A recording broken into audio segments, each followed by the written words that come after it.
Hello everyone, and welcome to your NARSA weekly update for the week commencing Monday, the 27th of April 2026. It's Gary here again.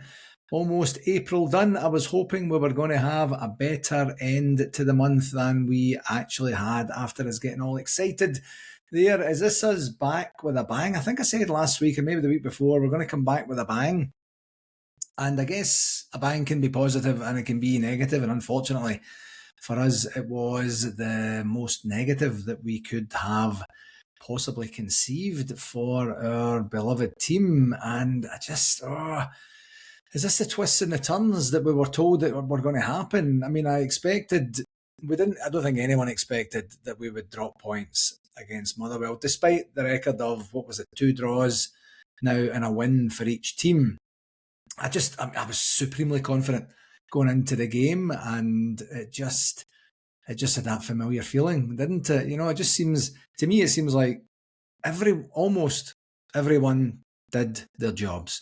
The fans did their job by showing up and doing the retro day in memory of Jimmy Bell. The tifo that the Union Bears put on was absolutely incredible with Marvin Andrews, and keep believing the ground staff did a great job. Maybe overwatered the pitch, a couple of wee slips here and there, but everyone seemed to do their job apart from the players and apart from the coaching staff.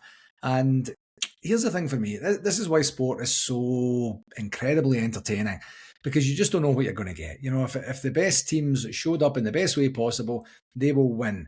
The problem is teams are made up of human beings, and human beings aren't always able to show up as their best every single day, despite the preparation, despite knowing how important it is, despite everything being basically furnished to them to give them that opportunity to concentrate only on the football and only on what their job is.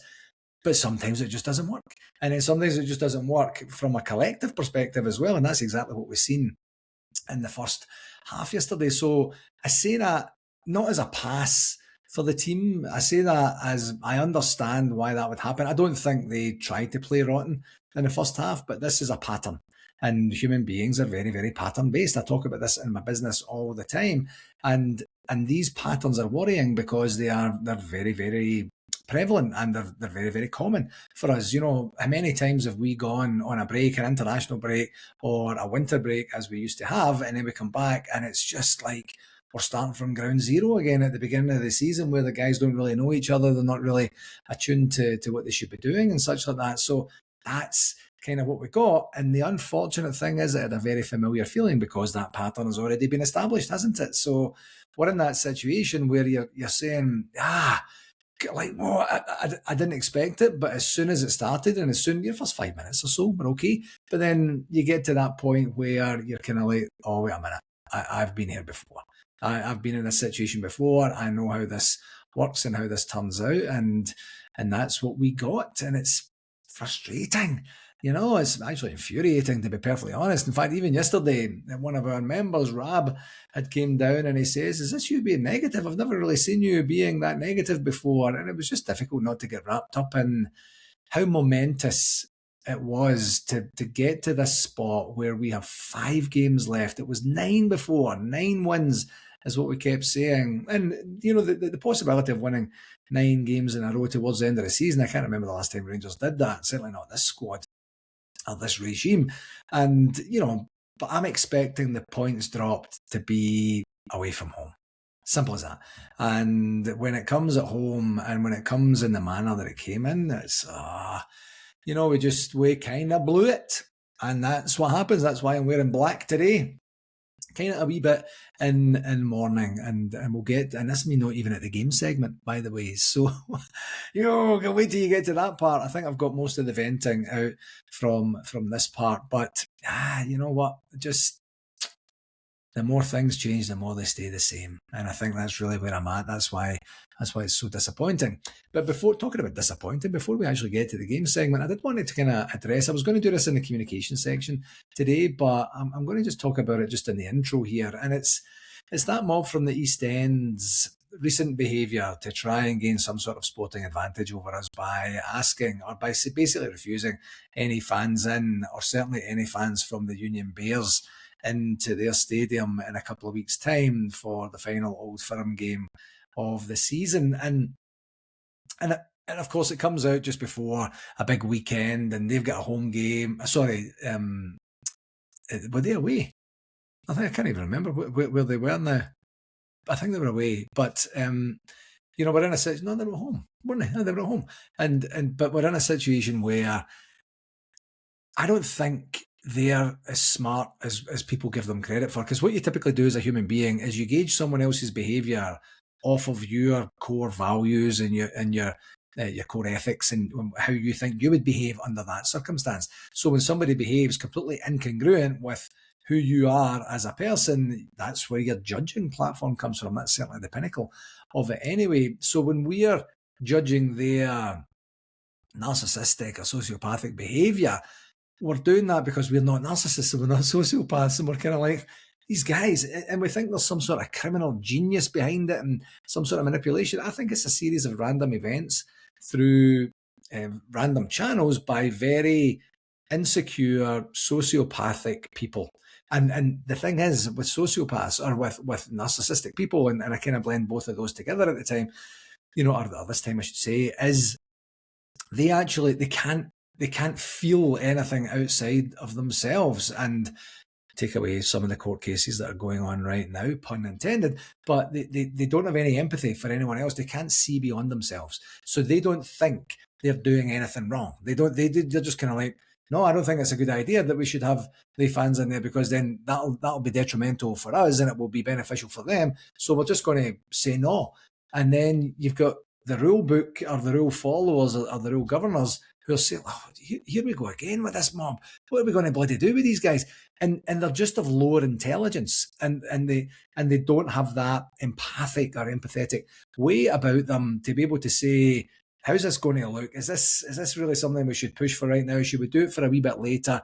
Is this the right time? How are we going to feel about this? As through the fullness of time, as time develops on, and they just don't have it in them. They don't have it in them. So I'm not that upset about it. I'm not that surprised about it either, because that's just who they are. And they don't think they're doing anything wrong. So you think about this, just for an example.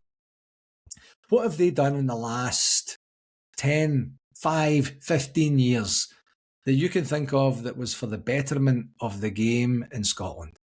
Just one thing, just one example of what they've done that's been for the betterment of Scottish football.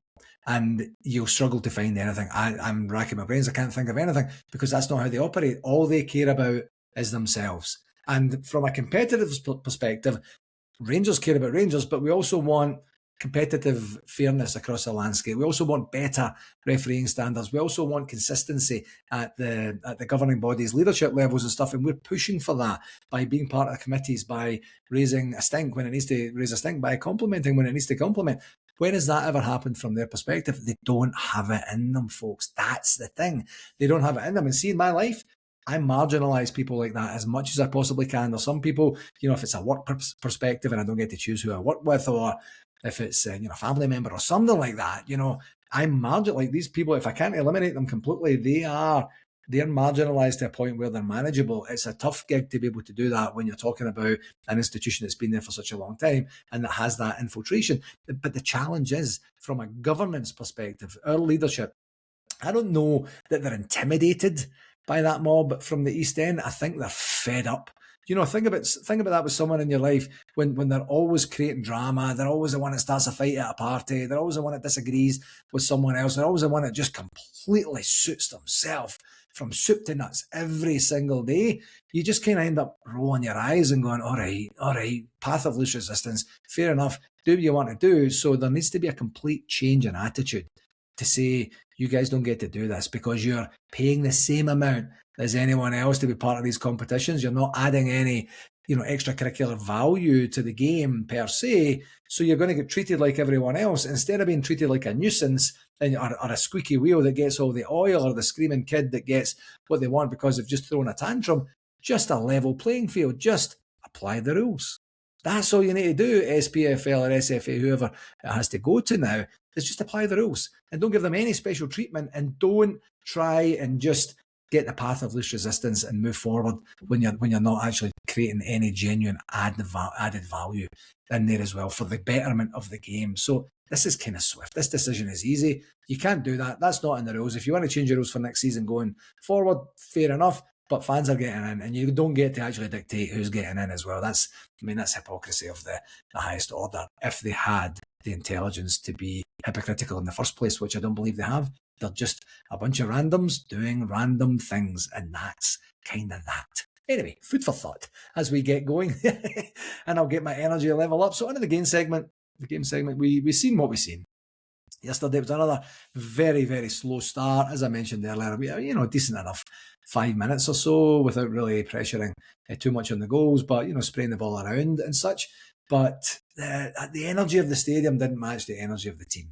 And we're told that we're the 12th man, and we're told that we're there and we're really genuinely making a difference. And for whatever reason in that first half yesterday, we couldn't lift the team to a point where they were able to actually genuinely compete. And the goals that we lost, the 3 goals that we lost, were an absolute abomination. And here's the thing for me.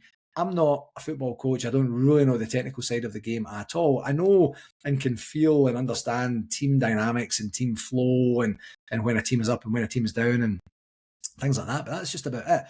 But it looked like Rangers were completely surprised, especially in the first half. And then I guess towards the end of the second half, when we lost that late goal again against the same team, where we're in that situation where it looked like we were surprised that Motherwell would play swiftly on the counter-attack. I mean, you could see it.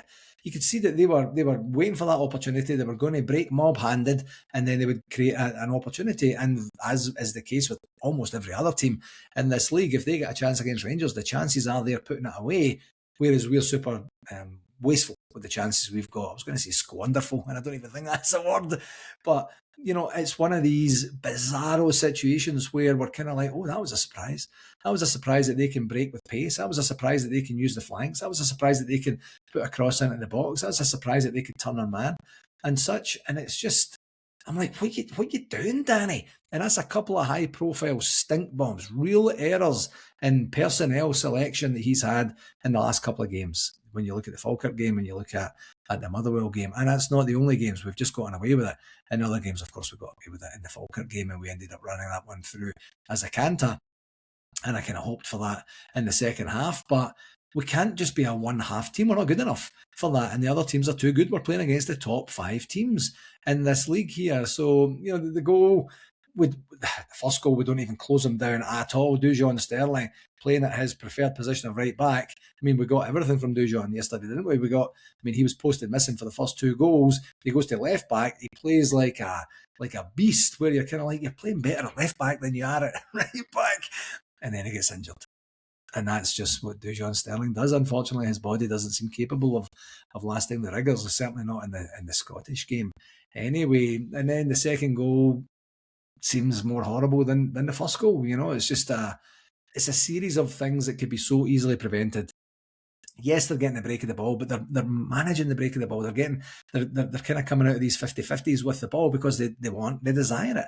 They're going in with a different type of style of energy, and I tell you, it was very, very. I mean, it wasn't like the Falkirk game where we got those chances and then eventually that goal just before half time, which makes the complexion of the game different. We didn't look like scoring at all, and we're very, very lucky, I thought, to go in at just the 2-0 down, and then we get the substitutions, and then we come back out, and it's better.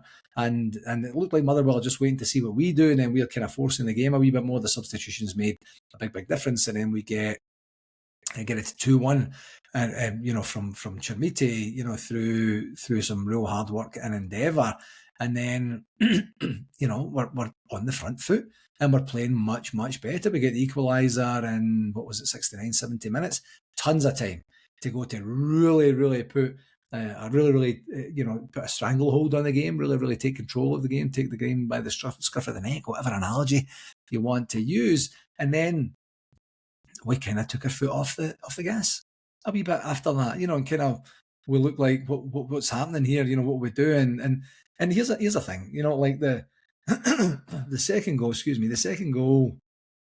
was brilliant for a variety of reasons. It's a brilliant corner in from Tav. It gets headed over expertly well. Chermiti from a standing start gets to put the ball in the back of the net. and then it takes VAR about 90 seconds to check. I know there's a wee skirmish after it. We're trying to get the ball to go up and get the final goal, and Motherwell are holding on to it, and the referee could have just taken more control of that and just said, you leave that ball, I won't put that ball down, I'll take the ball back to the centre circle, whatever the rules could be, but the referee will get to him in a wee bit. But it just, kind of their time wasting, and that's exactly what they were doing, was time wasting, just completely, what would you say, broke our momentum, and gave us a chance to think, gave them a chance to get back into the game. And then as the game's going, we're still creating some chances, we still had opportunities, but you got that familiar feel that we get against Motherwell. They equalised in the last minute or almost the last minute, and three of the scored, not equalised. They equalised twice, and then they scored a winner in the last minute as well. That's mentality. That's fitness. That's being weak, basically, from our perspective, especially when you see the third goal. I mean, the third goal is just an absolute mess, and it ends up being, I mean, to back off their player, to be the point of where you'd literally be as well not being there, because the guys get so much time to turn in. I mean, these guys have got video surveillance, I was going to say, video analysis, where they'll know this guy's right foot, this guy's always going to come in on his right foot, and if you're playing a two-footed player, I understand that, but the guy turns it in, and then Fernandes, Butland would have got it as well, but Fernandes tries to clear it, puts it in the back of his own net, and then that's just a mess. And we had a brilliant chance after that where Chermiti should have done a wee bit better, get his hat-trick, get the equaliser in injury time, and the goalie made a brilliant save from that. And then Mikey Moore, actually the replays didn't really show what happened. It looked like he skied it completely, but it must have been a deflection because it went super high there. So had the possession, had the chances, didn't have the mentality, and didn't have the fortune that we needed to be able to put some of these chances away, kind of like we had at Falkirk, in the previous game. So this is a big deal, this particular game, and it doesn't bode well for us going over to Tynecastle, then to Sharkhead the week after. We've lost 8 goals in the last 3 games, and by the way, the 8 goals in the last 3 games: Dundee United, Falkirk, Motherwell, and 2 of them are at home. So that doesn't bode well for our defence being rock solid. We are shipping goals at an alarming rate for right now. Yes, we're scoring, but we obviously didn't score enough yesterday, and that's just not good enough. It's not, quite frankly, folks, it's not championship winning form at this stage of the season, I'm afraid. And I say that, knowing that this time last week, and certainly the week before, it was a situation where we just need to win 5 games. It doesn't matter how we win them. If we win them 5-4 or 7-6 or 1-0, a scrappy last minute winner or something like that. But the complexion completely changed on the weekend there with the other 2 winning, and we're now in 3rd spot. And even if we won next week, we're not going to be any better than 2nd, and certainly it looks like we'll probably still be 3rd, and that's a tough spot. A tough spot to be in. The other teams are finding ways to win, and yesterday it all came off the rails for us, and we didn't find that way to win, and that's the blink, isn't it? When you've got three folks really vying for it, and we're the first to blink, and we'll see if the other teams blink in the last 4 games. I still don't think it's completely done and dusted, but we've put ourselves in a very, very, very, very difficult position. So in terms of positives, I think Chermiti's 2 goals were positive in a better second half, and that's really it. In terms of the negatives, as I mentioned, it's a couple of very high-profile miscalculations that Danny Rowell and his coaching staff have had with the team lineup, and I don't know what they're doing from an analysis and a preparation perspective. And why wait till half time? You need to be able to say to the players, listen, if this is genuinely fundamentally not working in the first half, and I need to take you off, it's not a slight on you. You could just be having an off day. It could be the wrong formation. It could just be you don't fit into what it is we're trying to do, or this other guy just has you in his pocket that particular day. But it's not about you, it's about the team. So if we need to make a substitution in 25 minutes, 17 minutes, 41 minutes, we make that substitution. You don't wait till half time. The game could have been completely outside. As it turns out, it didn't really matter. We could beat anyway, but not good enough. Not good enough, Danny. And you're starting to see some of the naivety coming in here. When we're so vastly miscalculating these teams that shouldn't even be laying a glove on us. Never mind really pushing us to the brink. I'm disappointed to say we got outplayed for the majority of the game, and the stats will kind of show what that looks like. And these tactics, I don't know, some of the players must be able to say, look, this obviously isn't working. We don't need to wait for the bench to tell us, you stop doing that, you start doing that, and then we can at least shore this part up or prevent them from doing whatever it is they're doing that's hurting us. So, the players taking a wee bit of responsibility in game would be good. It looked like nobody was communicating to each other at all. And as I mentioned before, we're just not good enough to be able to give teams a head start. We do that next week against Hearts, and we are in big trouble. Big trouble. So, I think the negatives are we just showed our worst side yesterday, with the predictability of being poor after a break and then coming back with a bit of lethargy and just a general lack of working hard, to earn the chances that we would earn and things like that. So we've put a massive dent into our championship hopes, and we're going to have to see what happens over the next wee while. Kind of did it to ourselves. That's a negative, big time. In terms of the stats, it said with 51% possession. We were down on possession. I think it was like 2 or 3% down from the first half. So we made some gains in the second half, but not that many. Certainly entertainment and chances wise, it was good. We had apparently 13 shots on goal with 6 on target. Scored 2 of them, so that's what's at 33%. They had 7 shots on goal with 5 on target, scored 3 of them, so that's 60% or something along those lines. So just not good enough at home against Motherwell, who had lost the previous 5 games and shipped something like 11 goals or something like that, and they schooled us. That's embarrassing, man. Absolutely embarrassing. Okay, on to the referee watch. Kevin Clancy had a shocker. Now, it's Kevin Clancy and his VAR team had a shocker, let me just say that. And I'm going to explain the Clancy part a wee bit. And I don't want to say that the referee was the cause of our defeat. However, there was a very critical incident where we were denied a Stonewall penalty. Gassama's on the line.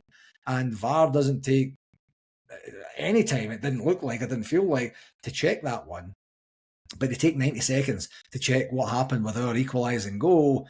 Desperate to try and find something, a nudge in the box, some sort of shove, a jersey pull, something like that? Or are they looking at the aftermath to see, there might be a red card here or something like that? Either way, it's just kind of consistent that they are checking and checking and checking and over-checking and rechecking every single one of our goals just to make sure that there's nothing that can be scrutinised by another team. That's kind of back to what I said at the beginning here, folks. This behaviour has to change. It has to be a level playing field, and it's not right now. And it's not through genius or tactical, espionage or anything. It's through sheer dumb stupidity and persistence. And we need to start to combat that from a governance level overall. But Clancy just had one of those annoying games where he would let the play go when he shouldn't have let the play go. He stopped the play when he shouldn't have stopped the play. He never booked when he should have booked.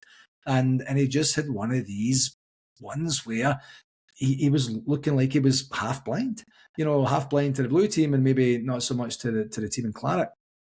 And I just don't know. I don't know how that possibly could not be a penalty. And Rangers should be going and saying, with the strongest of, I know that Danny Rule talked about it afterwards, but Rangers should be going with the strongest of complaints about the VAR team to say, what are you doing? There's no question in that, none whatsoever. It's back to the cup final there. Was it last season, 2 seasons ago, when Cherny's fouled on the edge of the area? It's so blatant, and then VAR just couldn't get their shark head, season ticket books out of the way as quickly as possible to try and look at the TV to see if there's some way that they could actually rule it off. And it's pathetic, and it's so material.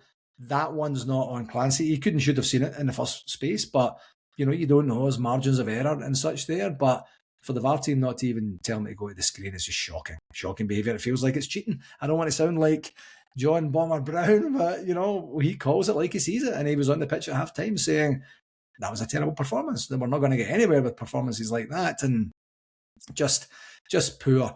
So that's material to the game. So I'm hesitating to say that the referee cost us the game because it was so early in the game. We had enough time to basically react positively to that particular decision and get our own house in order and take the referee out of the equation. It's kind of like the boxing analogy, isn't it? Where somebody gets cheated on a decision and they say, right, okay, in the rematch, I'm going to take the referee out of this completely, and I'm going to finish this guy off here, or this lassie off, depending on what gender is boxing, to say, I don't want to put myself, I don't want to leave myself to chance. And that's what we need to do. We need to take the referee completely out of the game by being completely dominant and scoring way more goals, so that any errors that they have, and they're going to have errors, are going to be inconsequential to the result. And unfortunately, that didn't seem to be the case yesterday. And we find ourselves in a position where we didn't play well. We didn't get any rubs of the green. We didn't, we didn't cover ourselves in glory. And then the referees compounded that by not really overly doing their job. Not even overly doing their job, by not doing their job. So you're in a situation where you're getting a 4 out of 10 for that, Kevin. You have to be better. The next game's not as exciting now for me as they could and should have been. Is a week today. In fact, literally a week right now, I will be driving down to Pinbar. We are going to be showing the game on Monday morning there. And I think, we had 8 people in Calgary yesterday. I thought it was going to be packed. And we had 8 folks down, and 2 of the folks were not massively regular attendees.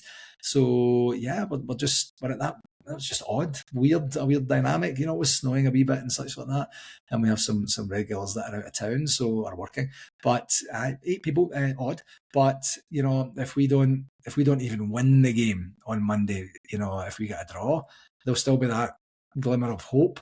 But the Rangers Supporters Club of Calgary will be a ghost town after that. So we're definitely open for the Old Firm game, and then we'll just see what happens in the last couple of games, but it could be all done and dusted by then. So that's just a personal thing for us, but certainly the next game, of course, we are away to Hearts, and it's what would that be, a 12:30 p.m. Eastern Standard Time kickoff, and that's 10:30 here and 5:30 p.m. Such an odd, bizarre time at 5:30 p.m. in the UK away to Tynecastle. They haven't been beat at home the whole season, so we're going to have to do something quite special to give us that opportunity. And as I say, we could still do that, put a monumental effort in, give ourselves some hope, and still be in 3rd position. I'm going to try and chronicle the league table from last week to this week to next week to see what happened, to see if there's any of those, we were in pole position, then we weren't in pole position, then we were in pole position, and see what that looks like. But yeah, it's a wee bit less fun this week than it was before. In terms of shout-outs, I did want to start by acknowledging Captain James Tavernier and the announcement last week that he's going to be leaving the club at the end of the season. I know there was a wee bit of debate in here about whether the timing was good or bad. I mean, Tav made a big difference when he came on yesterday. So, and with Sterling being injured now and us a wee bit bereft at the back, I think you might find him starting the remainder of the games. So hopefully he stays fit to be able to do that. I had this romantic notion that we were going to win the league against Hibs in the second last game. It was going to be Tav's last game at Ibrox, and he gets the opportunity to lift the trophy. But kind of not looking that way for right now.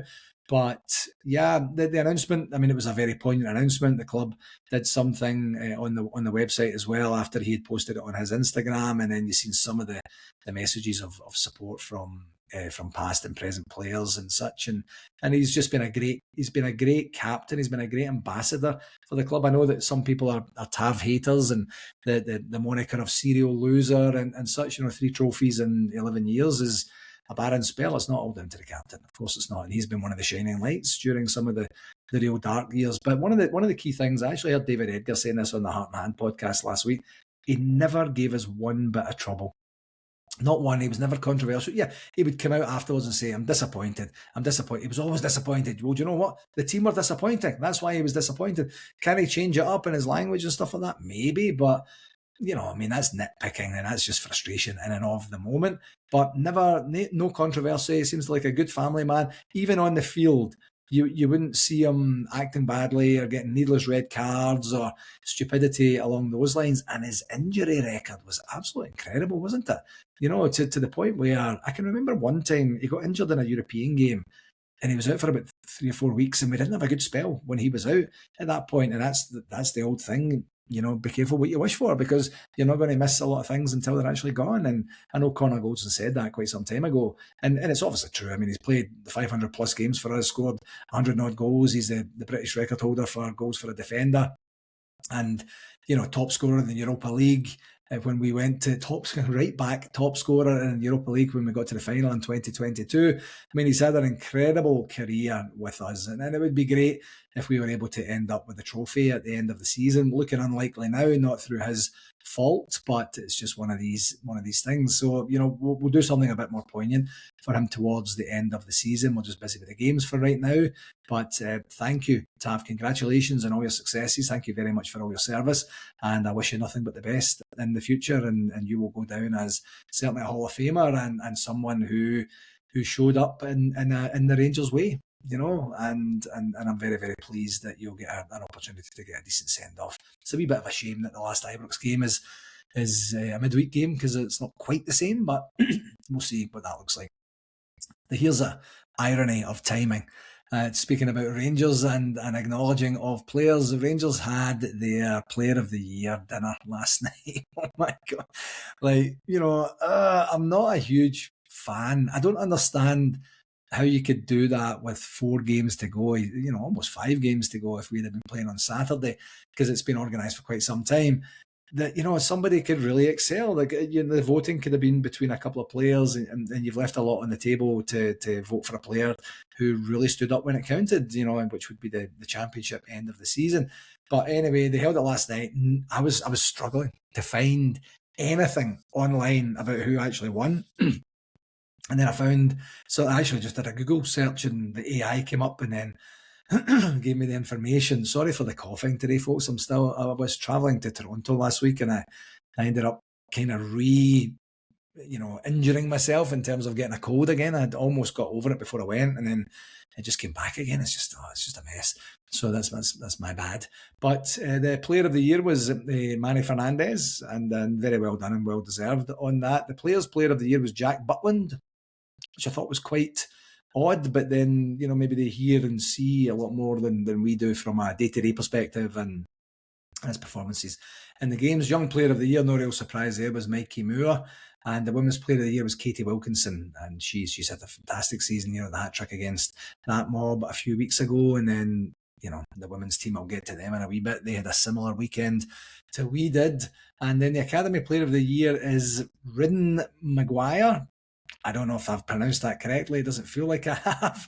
But yeah, and it must have been a subdued atmosphere last night. I know Danny Rose there, and on his post-match press conference, and even last night on stage, he was saying, keep believing, keep believing. He has to say that right now. I was really hoping he didn't have to say that, because we would have won the game and we would still have been in control of our destiny. But it must have been odd. It must have been weird. It's kind of like splitting up with someone, and you've already got the holiday booked or the concert tickets booked, and you end up kind of going, well, I don't want to lose the money, and then you're kind of sitting with the person and it's all super awkward. That's what it must have felt like last night. So odd. I did see a wee bit earlier today that the Player of the Year for the Premiership has been announced, and for the first time since 2013, there are no Rangers or that mob players in it there. I would have thought it would have been further back than that, but when you think the fact that we were down the leagues in 2013, that makes sense. But for there not to be any of that mob in there is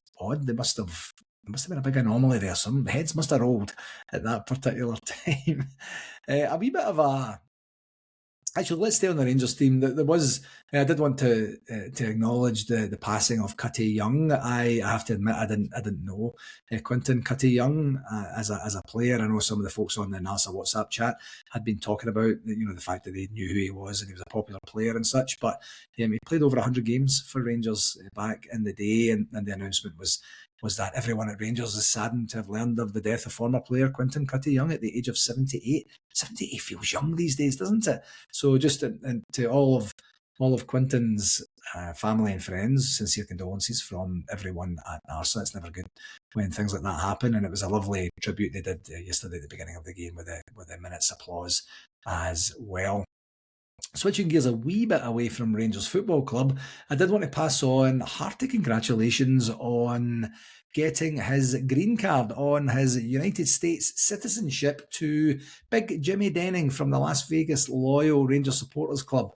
He got it after, I think it was about a 10-year wait to be able to get that, and his post online was absolutely brilliant. I didn't see it online. Brian Campbell had sent it to me, and it said, "For those who supported us, thank you very much. For those who didn't support us, basically get it up you." He didn't say that. It was very polite, but he just kind of was like a wink or a smiley face or something like that. But that's a big deal. America doesn't have its troubles to seek. Another assassination attempt on the weekend there. It's just controversy after controversy down there. But, I imagine, obviously, it's been an ambition of his to stick at it for 10 years. So congratulations, big man. And I hope that we get the opportunity to see you soon. Jimmy was such a godsend for us organising the convention in Las Vegas, and we hope to get an opportunity to do that sometime in the future as well. For one last time, I'm going to mention Tommy Brotherson has the signed Maurice Edu shirt. If anyone is interested in adorning that shirt, and that's not the right wording, is it? And hanging it, I guess, in their pub or club. And it's better if you have an affiliation, and this is for NARSA clubs only, not for anyone who just feels like having a signed Maurice Edu shirt. Get in touch with me at rangersscc@hotmail.com and I will get you in touch with Tommy. I won't bother you with that one again. And then I don't have to mention anything about the London Marathon. This week, I didn't get any correspondence from anyone about whether they did or didn't do the run, how they completed it, how much money they raised. So the good news is that's not going to infuriate my sister Debbie, who said she's flat out going to refuse to listen to the podcast because she's fed up with the London Marathon. All right, grumpy much, I guess. Yeah, everyone was a wee bit grumpy yesterday, so I kind of understand. In terms of Nashville 2026, Destination NARSA, for the NARSA convention, call it what you want, baby. I can confirm that it is 44 days and 6 weeks. Kind of like the Player of the Year dance. It's quite awkward, dejecting, demoralising when you're trying to generate interest and get people excited to come to an event, and then the team does that, in the last mile and really just deflates the whole fan base, and it's a difficult thing to do, and we still have to keep going. Of course, we're going to have a brilliant time when we're there, but for right now, there's just a wee bit of, what would you say, less motivation than there was this time last week. But we're 44 days out, we're 6 weeks out, and when we get together, despite what type of style of season we've had, we always have a fabulous time, and that's exactly what's going to be happening. Just a reminder, it's open. It's a World Cup opening weekend where we're going to be showing the majority of the games and give ourselves an opportunity to see and celebrate, the teams that we are supporting there. We will have the Scotland game, we'll have the Canada game, we'll have the US game, and any other games that are there of particular or significant interest. Tickets are still on sale for the event and for our Top Golf and for that's it. Actually, we're not doing football this year. I don't think we'll have enough numbers to justify the organisation for the football. But just a reminder, this is not for NARSA clubs only. This is for everyone. We want everyone who's ever thought about coming to a NARSA event, please consider this one. Nashville is a happening place. Having been there, I'm just about recovered from my trip there, which was 2 months ago. Right now, in fact, actually, maybe even right now. So, there's a place that can kick your ass if you let it. I'm going to try and be better. I'm going to try and be better in June to see what that looks like. But we're going to have a great time. And one thing that I haven't actually mentioned over the last wee while, on the Friday night, which is actually going to be the Walter Smith Memorial Grand Banquet night, and it's not going to be super formal. We're going to it's going to be a buffet style meal. It's going to be very casual. You can get yourself a wee bit dolled up, but you don't have to go the full blown suit if you don't want. Completely up to you. But the key theme for this year, since it's Nashville, Music City, is that we're going to do a Western theme. So ideally a blue themed Western theme that you can have a cowboy hat. We're actually doing a wee bit of research in the background to see if we can help with the actual Western theme. More to follow next week on that. But yeah, if you've got cowboy boots, if you've got cowboy garb, if you've got Rangers cowboy stuff, then please wear it on the Friday night. You will not look out of place. Other people are going to be doing that.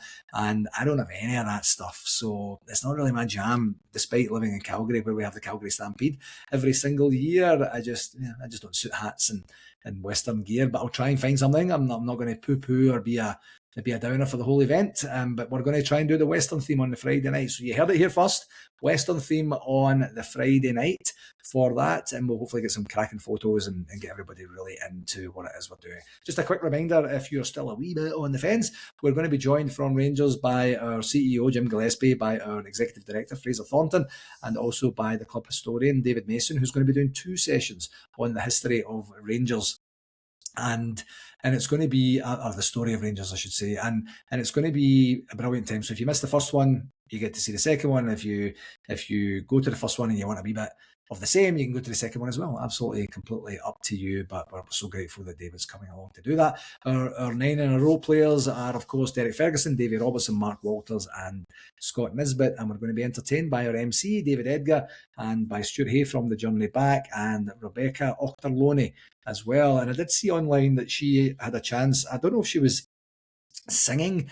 Graham Souness had a 40th anniversary dinner late last week. He did a video on his Instagram, and he was at the centre of Ibrox and just showing Ibrox as a stadium. It's just gorgeous, isn't it? And just to see the magnificent one there looking great and doing doing what he does in support of Rangers for the dinner. I don't know if Rebecca was singing at it, but she got a photograph with him as well. So that was great to see. So we're in really, really good shape here in terms of our overall entertainment. If you're looking to book the Top Golf, I booked my tickets last week, folks. Yes, I did. So we are now absolutely going, and I think I should have actually checked the sales. There were a few sales between last week and this week. I'm going to have to check with Brian as to what the cutoff is for our ability to host the event or not.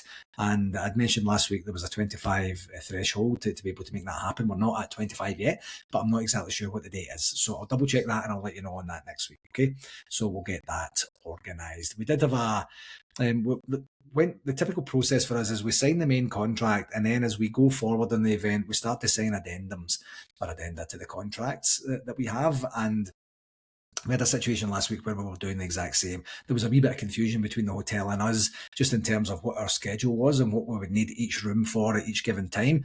So we managed to get that organised, get that ironed out. So thank you to Brian and Alan for all your hard work on getting that done. And I think we're in absolutely great shape, the hotel now, to be able to go there and worry-free and have a great event as well. This is all the background stuff. It's kind of boring for you to hear, I'm sure, but it's very, very important for us to protect the association, to protect the spirit of the event that we're trying to host, and to give us the best opportunity to make sure that we are as commercially viable as we want to be as well. So yeah, and another wee reminder that we're having the AGM virtually the week before the event there as well. So that's going to be the 6th of June. Some information will be coming out here shortly about that in terms of our financials and the AGM minutes and such like that.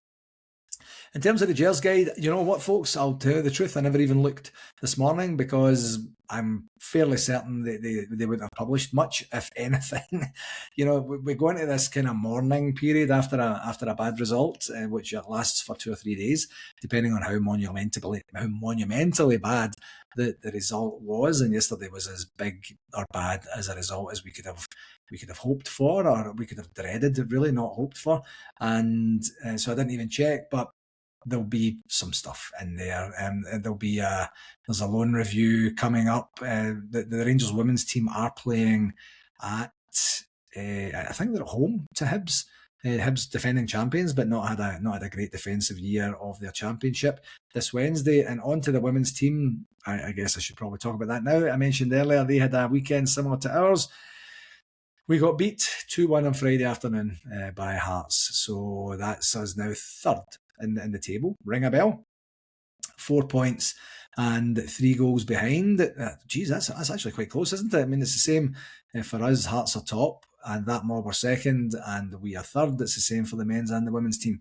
So, okay, that's a great thing, I suppose. They're home at Hibs on Wednesday. They need to win out and hope that other points get dropped by other teams to try and give themselves a chance of actually doing something here. So, yeah, we'll see.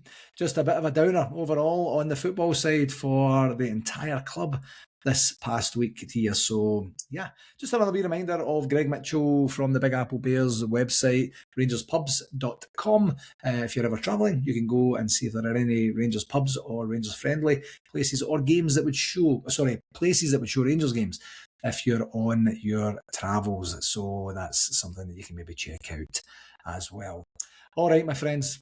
Yeah, it is what it is. It's such a lazy thing to say every now and again, but this team has that in them, and unfortunately they picked the worst possible moment, or maybe the worst possible moment was the last game of the season, and they've just given us a wee bit of an opportunity to prepare for the pending disappointment. Or we rally, we absolutely blow hearts out the water next week, and then we get all excited and my energy's through the roof and we can see where it goes. It's not done yet, folks. It's absolutely not done yet. But just the fact that the manner of the defeat and the fact that it's out of our hands now makes it a wee bit more difficult for us to fulfil what it was we were hoping to fulfil, which was, of course, our 56th championship.